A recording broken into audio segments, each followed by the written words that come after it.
Okay,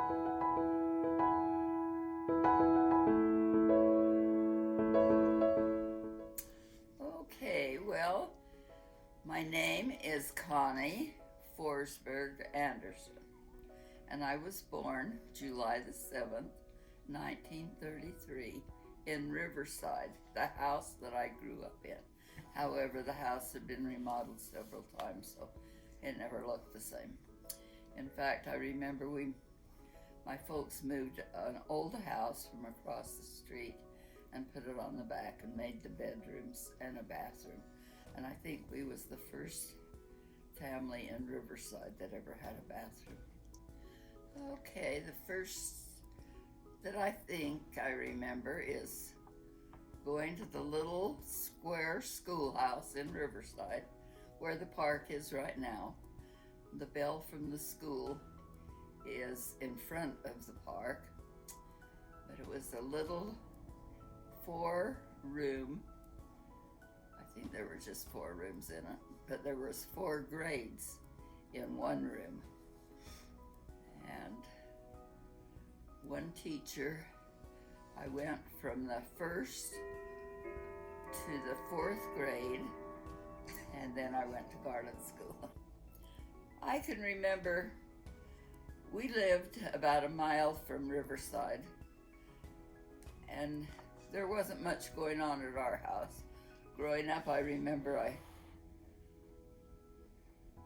loved to go to Riverside because that's where all of the fun was. And we played a lot of night games and rode bikes and slept out a lot. You dared sleep out in those days. I stayed down at Aunt Irene's a lot, and with Doris, and if our folks ever went any place, it seemed like we always went with Doris, and me and Doris was in charge of Paul and Janelle and Mary Gail and Marlene and Erlyn. Jack wasn't there, but I remember. I think Paul and Marlene was the ones that gave us the most trouble. I had a great childhood. I remember I had a horse named Pet, and I'm sure I was about 6 or 8, but I can remember just putting a bridle on that horse and jumping on his back and riding up the side of the road anyway, and bareback up to Marlene Bourne's, and she had a horse, and we rode a lot together. And I'm scared to death of horses now. I wouldn't even dare lead one. Aunt Louise and Uncle Ray's kids were always around, and some of Burl and Edith's. It was fun. I remember the leaves on the lawn and how many leaves, and we would scoop them all up, and then one night we was playing and I was running, and I'd run into a barrel of leaves. I didn't see it because the leaves was piled up, and I fell in it and it knocked my wind out. I thought I was dying because I couldn't breathe. I remember George Nishigishi across the street when he done his farming with a team of horses, and he was such a cute little Japanese man, and he'd say, "Ho, ho." That's all he'd say to the horses, but they knew exactly what they were supposed to do when he said ho. Christmases were fun at our house. We always looked forward to Christmas. And I remember a special gift that I got one year was a pair of shoe ice skates. And we got so that every night after school we would walk down below our house, and there was a little pond. We would come home from school, change our clothes, get on all of our warm clothes, and Frank Nishigishi would go with us, and he was a great skater. He could skate backwards and everything. And Diane Bourne, we would walk down, put our skates on, skate for about 15 minutes, and it would start to get dark. would take them off and walk back up. About when I was 6 or 8, I got a fancy green bicycle for my birthday, and I remember I couldn't wait to ride it to Riverside. I guess I should tell you this too. I have been scared of dogs all my life, but I've been bit by them about 3 times. I guess that's why. And the first time I was bit, I jumped off from a stack of hay, and I scared the dog, and he came up and he bit me, but it wasn't a bad bite, but it scared me. And I rode my fancy green bike down to Riverside, and right in front of the store, there was a dog that came out, and rather than have the dog bite me, I turned in front of a car.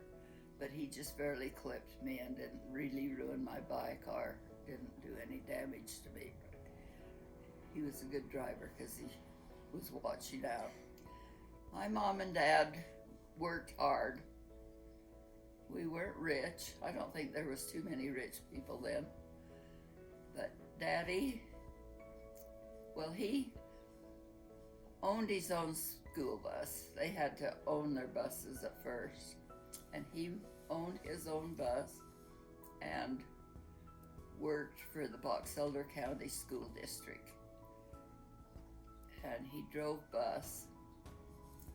I can't remember how many years he drove, but it was quite a few. He also worked for Box Elder County, spraying weeds. In fact, he worked there till he was 80 years old, still spraying weeds. He also done some butchering on the side. Uncle Gus had a butcher shop, and he also helped him. Then Uncle Gus bought a dry farm, and Daddy done the farming. I can remember the days that we had to cook this big dinner on a coal stove so that we could take it up to the dry farm. It was hotter than Haiti. I'm sure it was better to have a cold sandwich, but we had roast and mashed potatoes and gravy and a vegetable and some kind of salad, and he would sit there and eat, and the sweat would just run off from him. And Mother always seemed to have something that she was doing too. She, if she wasn't at work, she was probably had a quilt on in some corner of the house. But she worked for Boca Floral, and Uncle Gus had a grocery store that she also worked at with Aunt Ruby. They were the Checkers, and she always was working hard. I feel guilty sometimes when I sit around. I think, I'm sure Mother's looking down and thinking, I wonder if she hasn't got anything to do. And I'm sure she's done that many times, because she would call you and say, what are you doing? And you'd say nothing, and she'd say, haven't you got something to do? So I'm sure she's watching over us and thinking we're not doing quite enough. She said when she was a teenager, she worked for a lady that had twins, and for 50 cents a day. And she washed and scrubbed and cleaned her house and helped her with the kids. And I've thought so many times, I wash every day a little bit, and she washed all day Mondays, ironed all day Tuesdays, cleaned the house on Wednesdays. Then it was time to clean the house again on Saturday. And she didn't do just like me, just skim over the top. She cleaned. I remember so many times that when she went to work at the grocery store that I was in charge of cleaning the house. Well, Marlene and I, but Marlene would always pick a fight so that she could run away from home. She'd either go over to Laver's to play or down to Riverside, and I had all of the work to do. But Mother always found something that I hadn't done, like I hadn't shined the old coal stove quite as good, or I missed a corner cleaning. And I tried every week to get everything done so that she wouldn't find something wrong, but she always did. I favorite memory of Dad was his kindness, his patience, and he didn't believe in disciplining other than in words.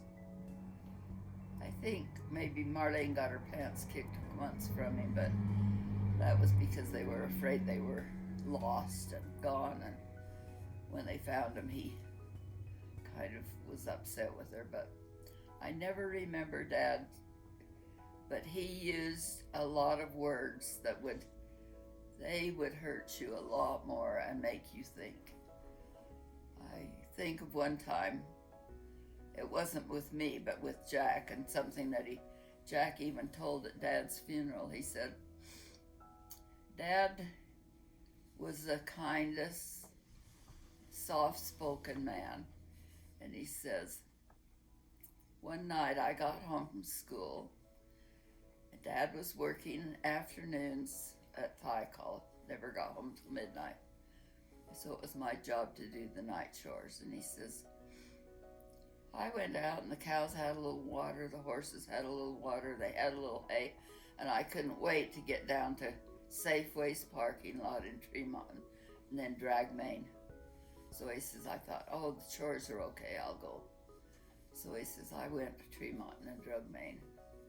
He came home, and he says, the next morning at breakfast, Dad said, you know, Jack, those animals really depend on us. They can't get a drink of water without us. They can't get their hay without us. And last night when I came home from work, I had a feeling I needed to check the water for the cows. They did not have one drop of water. I checked the horses' water.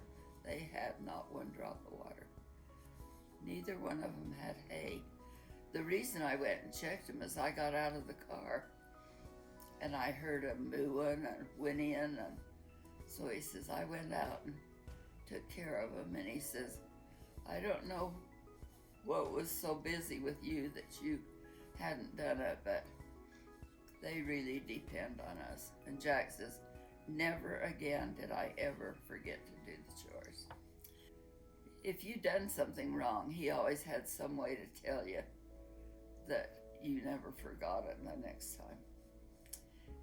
When I was a junior in high school, I had set my mind on a yellow Farmel. Well, we went to Logan to Moto Day, and they had decided they would spend $20 for me if I had a Farmel. And the one that I found that was yellow and, oh, I can see it now, with the yellow lace, and I liked it, but I knew it was $25, and they had only allowed me 20. So Mother made a call from Moto Day clear to Riverside and told Dad about this yellow Farmel, that it was $25. And Dad says, well, go ahead and get it. And I thought then, you know, she wouldn't do it without his, because they had made this budget. So. But I got the yellow Farmel for the prom. I think of Dad a lot and think of the wisdom that he had. There was one thing that Dad, I always believed what he said was true, but one day he said, if gasoline ever gets to be $1 a gallon, everybody will stay home. And one day, Dean and I was going to Salt Lake, and the traffic was really bad, and I said, well, Dad was wrong. No one stayed home today because the traffic was real bad and the gas was more than $1 a gallon. He never worked on Sunday.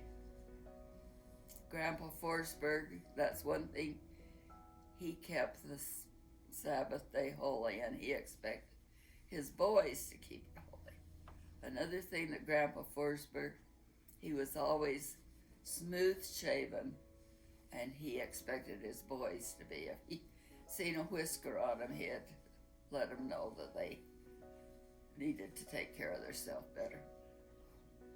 Grandpa was a little in stature, but big in heart.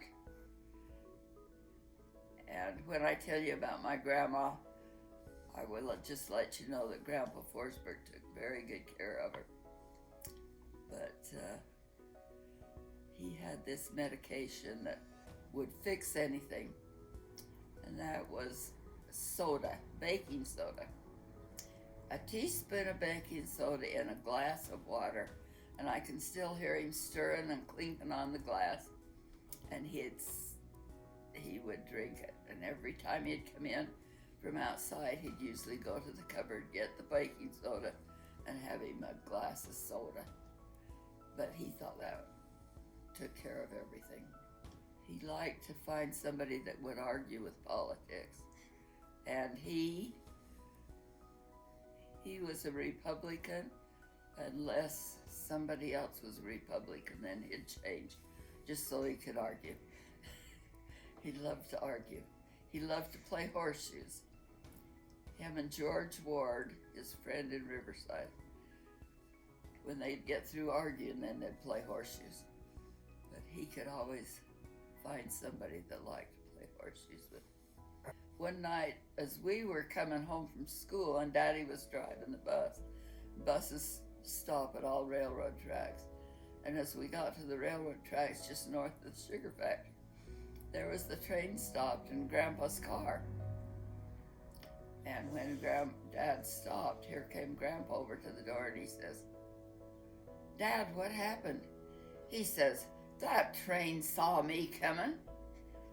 Yoy, yoy, yoy, that train saw me coming."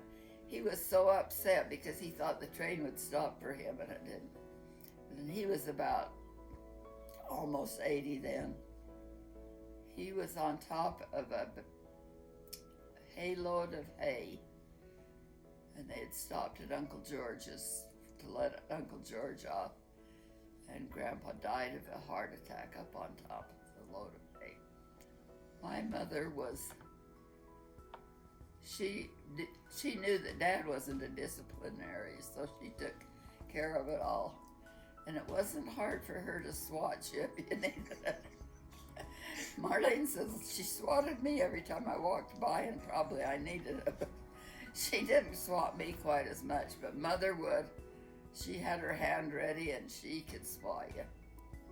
She tried to make us the best we could be, and sometimes she was a little bit hard on us. But she was a great mom. I know she loved us. She loved us in a different way than Dad loved us. But that's not important. We had a good home life. She was a great cook. And I remember the days she stood over that coal stove, and it was 90 degrees outside and it was 190 inside. And she cooked great big meals. I remember once we fixed for haymen, and we put a long table out on the porch and opened the windows, and we had potatoes, gravy, roast. Everything was hot, but she was a great cook. She made lots of rolls and cinnamon rolls. She always was taking some someplace. Mother was a hard worker. In fact, when she was still 90, or in 90s, she would vacuum, because that's what she used to do. She'd think she had to vacuum every day, and Jack said he thought that he bought Walmart out of vacuum belts because she couldn't see very good, and she vacuumed up everything and broke the belts in the vacuum, and so he'd run to Walmart and get her a vacuum belt. He says, finally I'd buy them in 5s or 6s so I'd have them on hand. My mother said she was very competitive. She liked to, well, one year at a little rodeo in Riverside, they needed another calf rider, and she volunteered. And she was way too old to get on a calf, but she would do anything just to be competitive, and she'd done that in her housework. Her and Aunt Florence was just in a race to see who would get the sheets out on the line earliest on Monday morning. And she'd say, I had my sheets hanging out before Florence even started. But we found out sometimes she'd even hang them out dry just so that some clean sheets hanging out on the line so that she would be first. She was very competitive. When Mom passed away, we asked Frank Nishigishi to talk. He came over one night and was talking to us, and we told him that story about her being competitive, but we didn't expect him to tell it at the funeral. And he did. And Aunt Florence was there. I guess maybe she found out that the dry sheets went out on the clothesline before she got her wash done. I don't know, but it was kind of funny that Marlene says, we was telling him things, but we didn't want him to tell everything at the funeral. In her later years, she'd go to funerals, and as soon as she'd get home, she'd call me and say, that funeral was 1 hour and 15 minutes long. Of course, she didn't have a thing to do, but, or else she'd say, that funeral was 1 hour and a half long. She was just always worrying how long the funerals were. I guess we all get real funny when we get old. That's where I am right now. Grandpa Udi worried all week about what he could do on Sunday, because that was his big work day, and he made sure that he included part of his kids on that work day. But he always had a lot to do on Sunday. Grandma was the cutest little lady, but Grandpa was always saying things that would hurt her feelings. She'd take the corner of her apron and pull it up and wipe her tear out of her eye. He was good to her, but he said things that she was such a tender-hearted. I'll never forget. Every day she made a cake, and it was the size of her oven in her cold stove.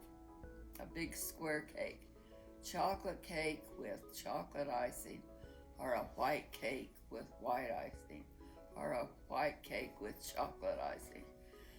But she had 6 boys and 4 girls, and I think they cleaned up a cake every day, and I think she baked bread every other day. But she was a great cook. And Grandma Udi always said that you can tell a good housekeeper by their back porch. They all had back porches. She said if their back porch was clean and neat, you knew that they was a good housekeeper. I'm glad we don't have back porches now. Marlene, she didn't care. You know, she could put a flipper in her back pocket and go magpie hunting, and she did not care. But I liked my underpants nice, and every time I'd go to get mine, she was wearing mine and had hers that was all wadded up someplace. I just got so I started hiding mine because I didn't like to share with her. Marlene was 3 years younger than me. Marlene knows exactly, because I've told her many times. But I'll tell you, she's my best friend right now. We've had a lot of fun together, and it seemed like, well, we married neighbors that were good friends, and Gail could never get a car, so Dean always was bringing Gail up there. But we've gone a lot of places and done a lot of things that's been fun. And then there was Erlyn, and I can't tell you enough about how kind she was. Erlyn was a peacemaker, and she never wanted to have trouble. She was a person that wanted no problems, and everyone was her friend.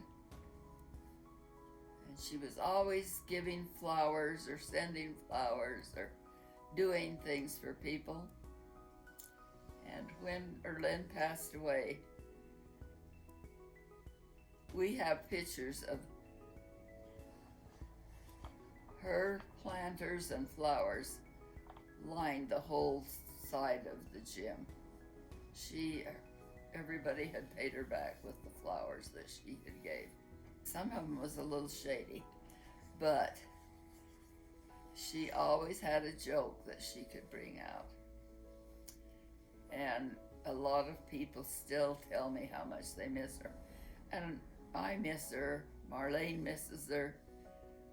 We say a lot of times, I'm still a little bit mad at her because we were having a lot of fun, the six of us, and she just pulled out on us. But Mom had a stillborn baby before me, and so they were even afraid to have any children because that was so traumatic for them. But then they had me and Marlene, and then Jack. When Mother, and in those days you didn't know they was pregnant. They wore an apron, and I mean, no one talked about it. In fact, I didn't know that's why she had got heavy. Dr. Moore was a great doctor, and he was our family doctor. He said, Joe, you've got a little, let's see, he called him Hiawatha, a little Indian boy, because when he was first born, his hair was black. He did have hair when he was born. None of us had hair. We was all bald. The other day he came to see me, and he had the oldest, raggedest coat on I've ever seen, and he'd been to town. I don't think he would have ever gone a few years ago like that. But I thought then, I'm sure he's got better coats. And I said to him, Jack, your coat's wore out. He says, yeah, but it's comfortable. And I don't think he could probably live on $2 a week if it was just him, because he's very frugal. He'll make something out of nothing just to save him a little money. So he's always been a little bit like Daddy. And he's doing some leather work, and he does great work. But he's a good brother. Well, you know, when I was a freshman, and you know, I didn't feel like I was popular at all, but I was put up for freshman class officer. And I got it. I couldn't believe it, because who would have known anybody from Riverside?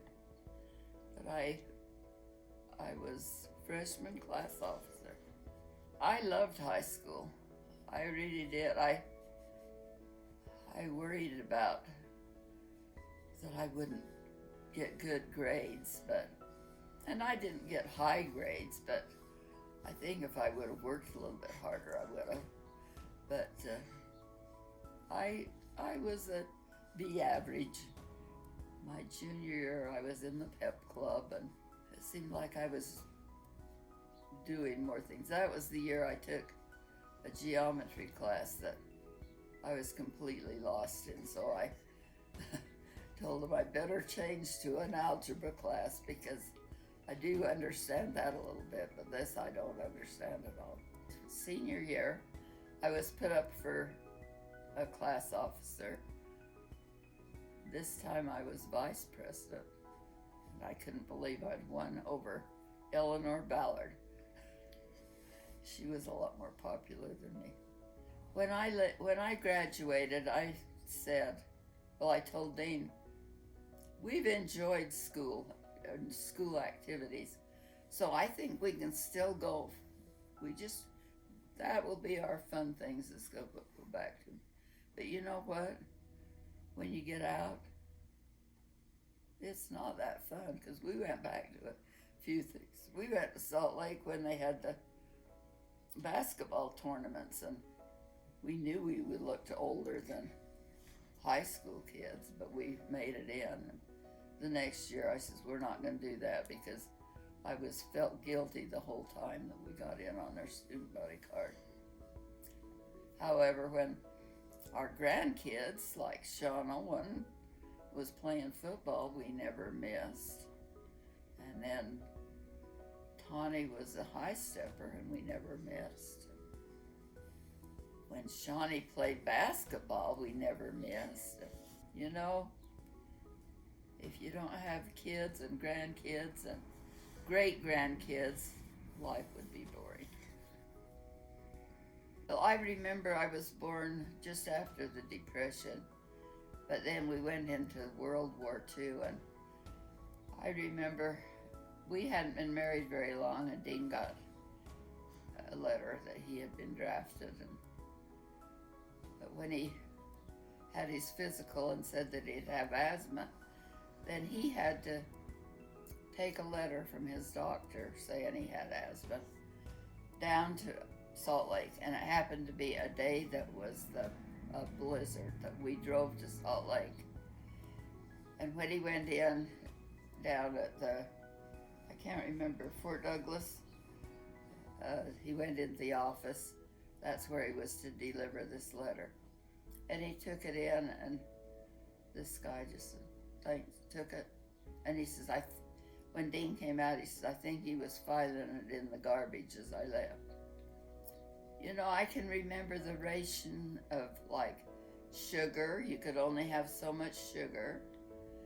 You could only have, we had food stamps for, like, some of the things that was hard to get, you know. Could only have so much. But I remember sugar and gas.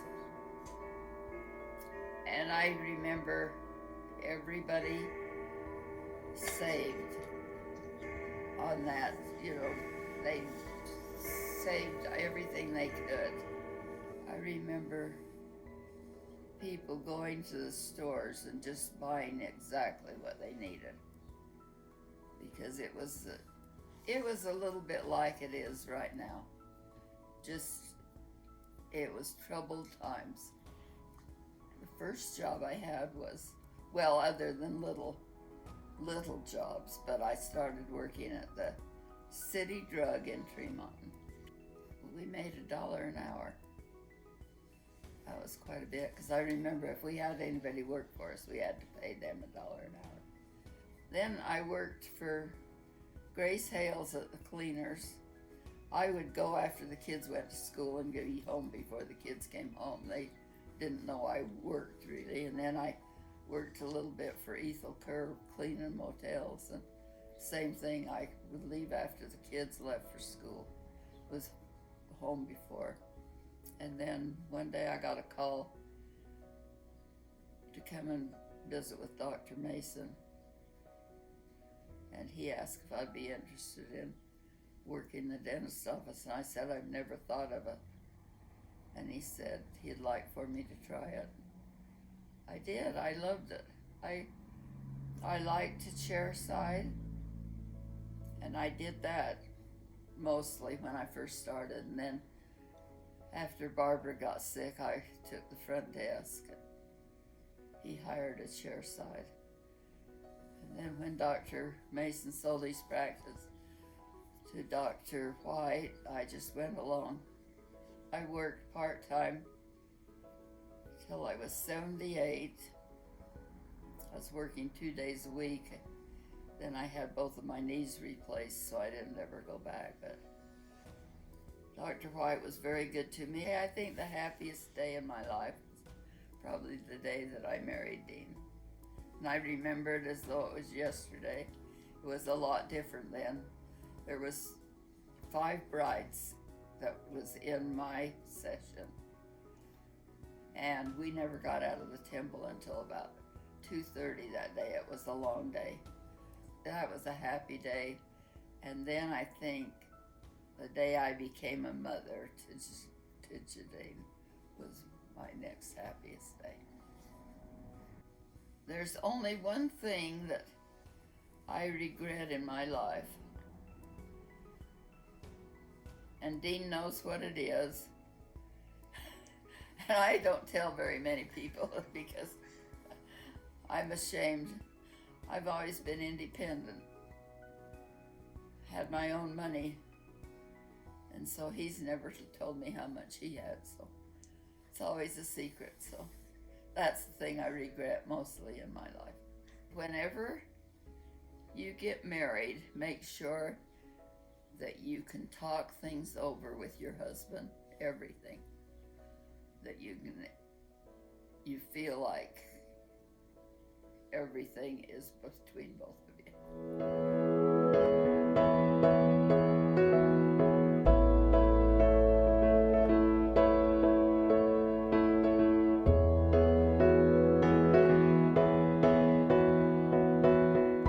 And you probably will want to delete this, but